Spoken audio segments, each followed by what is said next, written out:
Welcome back, friends. I am Meredith, and today I'm going to be sharing two different dip recipes that are absolutely delicious and perfect for you to make for that really big, what was it again?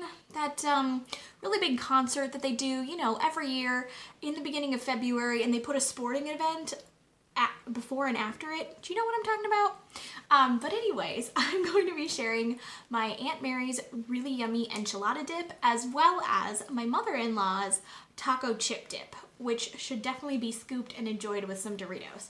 So stay tuned and I'll be sharing those with you. They will be in the description box below in case you're interested in trying them for yourself. And definitely let me know what it is that you guys make for that halftime show. Let's whip up a batch of enchilada dip. So the first thing you're going to need for this is 8 ounces or 1 package of cream cheese. I recommend that you have it softened a little bit in the microwave first, just to make it easier to mix it up. We are also going to add to this 1 can of mild fire roasted diced green chilies. These are the Market Pantry brand. They don't have to be fire roasted, I just grabbed that. And we're going to actually use these undrained. We're going to put them all in there.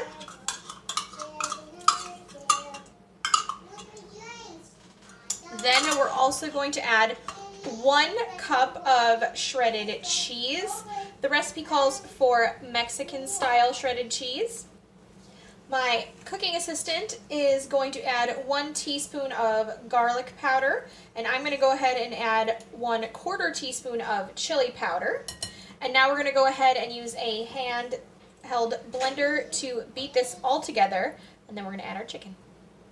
Now we're going to add in some cooked and finely chopped chicken breasts right in there, and I'm just going to stir that in. Now you could absolutely add a little bit more chicken if you want, or this would be great to make a double batch if you are going to have a gathering, but it's just going to be us tonight, so we're just having it for a fun appetizer. So voila, it's as simple as that. We are going to go ahead and pour this into our pie plate, and we're going to bake this at about 350 for 20 to 30 minutes. And just when it comes out, we're going to top it with a little bit more cheese. Now, if you wanted to make this spicier, you could do a not mild diced green chilies, and you could certainly do pepper jack cheese instead of Mexican style cheese for even more heat in there. So we're just going to smooth this out, and we will put it in the oven. Again, I will leave the recipe in the description box below in case you are interested in trying it out. I just pulled the enchilada dip piping hot and bubbling out of the oven. Now we're going to add 1/2 cup of additional cheese, because cheese is the stuff of life. It makes everything better, right? So we're literally just going to sprinkle a little bit of cheese on top, and then all you have to do is wait 10 minutes and the cheese is going to melt beautifully right on top of this, because obviously it's already hot out of the oven. You certainly could put it under the broiler if you want to golden brown up the cheese a bit. That would be delicious. And if you're trying to do the low carb thing, I think this would be great if you scooped a little bit onto those sweet mini peppers, just like hollow them out and put a scoop of this in there. That would be unbelievably good. All right, it is completely melted and looking absolutely delicious. So I'm going to take my scoop of bell pepper here, and let's try a bite. One for you.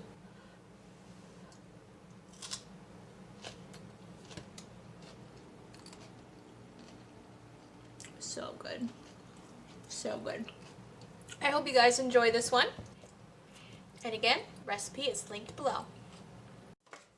So here is the recipe we are making in case you want to grab a quick screenshot. I will definitely leave this linked in the description box below, or I should say typed up in the description box below in case you are interested.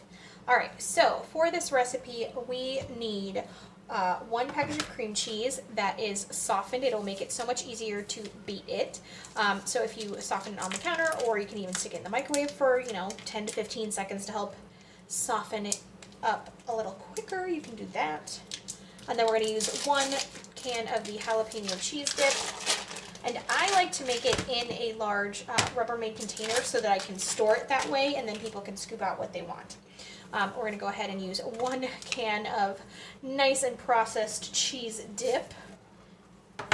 Tasty, but, you know, full of horrible things, I'm sure. Did you see that I landed on my arm? A little on the messy side. We're going to go ahead and add 1 cup of sour cream and our cheese dip right to the container. Getting as much out of that as possible. The sour cream just gives it a more scoopable consistency.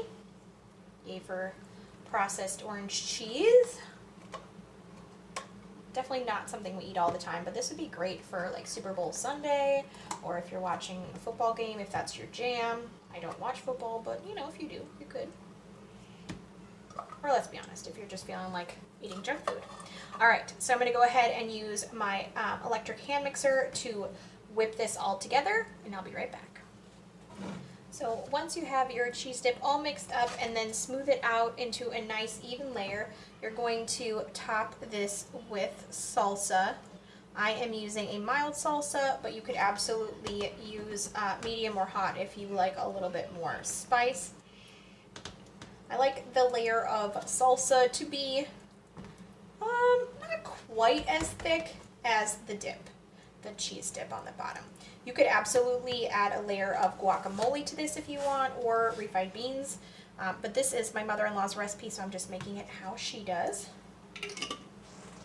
And then you're going to, of course, top this with sharp cheddar cheese. I'm going to go ahead and use the whole bag. And we serve this up with Doritos, but you could do it with regular tortilla chips if you prefer. Just trying to get my nice even layer of cheese.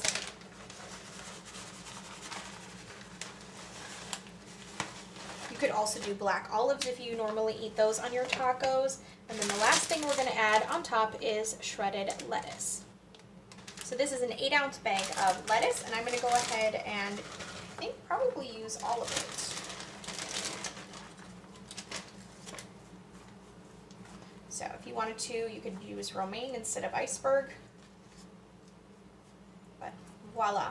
If you are going to make this ahead of time, I would just do the cheese dip layer and then add the salsa and the cheese and the lettuce later on. So that is it, guys. That's all there is to it. I'm just going to let this refrigerate and chill until we are ready to enjoy it on junk food night. Don't forget to like, subscribe, and ring the bell. I will leave the recipe in the description box like I said, and I will be talking to you again soon, guys. Bye-bye.